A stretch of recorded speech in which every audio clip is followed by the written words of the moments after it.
மக்களே, India Pakistan cricket போட்டி என்பது இப்போ ரீசெண்டாக நடந்தது. அதாவது ஏசியா கப் ஃபைனல் என்பது நடந்தது.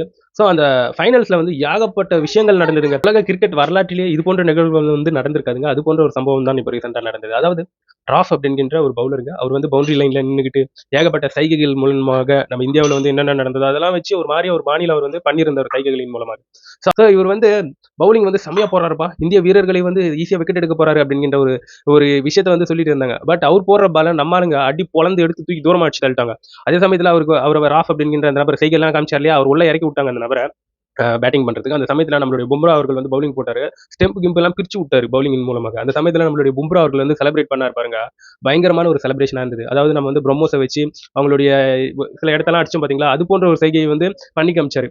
ஸோ இதெல்லாம் பார்க்கறதுக்கு வந்து உண்மையாக ஒரு தரமான ஒரு பதிலடியாக இருந்தது. அதுக்கப்புறம் திலக் வர்மா அவர்கள் எப்பா தனி ஒரு மனிதனாக நின்று நேற்றுக்கு இந்தியாவுக்கு வந்து வெற்றி வாகையை வந்து சோட வச்சிருக்காரு. அந்த மனுஷனை இந்த இடத்துல கண்டிப்பா பேசி ஆகணும். நம்ம இந்த மேட்ச் எல்லாம் முடிஞ்ச பிறகு கப்பு கொடுப்பாங்க இல்லையா, அந்த கப்பை வந்து பாகிஸ்தான்ல இருக்கக்கூடிய ஒரு மினிஸ்டர் வந்து கொடுப்பதாக இருந்தது. அதனால நம்ம ஆளுங்க இந்திய வீரர்கள் வந்து எங்களுக்கு கப்பே வேணாம், கப்பே இல்லாம செலிப்ரேட் பண்றோன்ட்டு செலிப்ரேட் பண்ணியிருக்காங்க. அதே அதாவது கப்பே இல்லைனாலும் பரவாயில்ல, எங்களுக்கு வந்து கெத்து முக்கியம் அப்படின்னு கேட்குறாங்க பாத்தீங்களா, நீங்க வேற லெவலியா. சமயத்தில் பாகிஸ்தானுக்கு வந்து ரன்னர் அப் அப்படின்னு சொல்லி ஒரு தொகை போட்டு கொடுத்துருக்காங்க.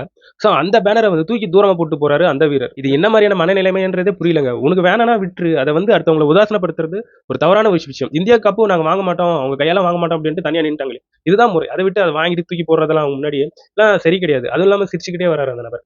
இன்னொரு பக்கம் வந்து இந்த இந்தியா பாகிஸ்தான் மேட்ச் நடக்கும்போது இந்த வெற்றியை வந்து நம்மளுடைய இந்திய ராணுவ வீரர்கள் வந்து பயங்கரமா கொண்டாடி தீர்த்திருக்காங்க. ஸோ அந்த காட்சிகள்லாம் பார்க்க முடிஞ்சுது.